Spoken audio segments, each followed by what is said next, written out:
কি লাগিছিলে দাদা? কাৰেণ্টৰ কুকাৰ আছে নেকি? কাৰেণ্টৰ কুকাৰ কাৰেণ্টৰ কুকাৰটো দেখা দিওঁ।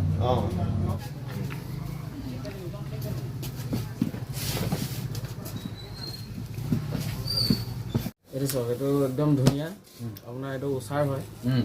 এইটো মানে আপোনাৰ 5 বছৰ গেৰেণ্টি পাব। আকৌ গ্ৰামটো কিমান?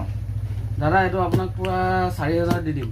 4,000 দাদা, এই 3,500 হৈ যাব। 3,500 দাদা, 3,000 দাদা, আপোনাক বুলিয়ে দিম দাদা। এই পিক পেলাবলৈ গৈছিলোঁ, কিমান কৈছিলে? 3,000 ন? পেক কৰি দিয়ক। আজিহে গম পালোঁ শিখৰ খোৱাৰ কিমান কামাল। বাৰু আহিছোঁ দেই। ভমকা ফুলিয়া ঐ গনজালি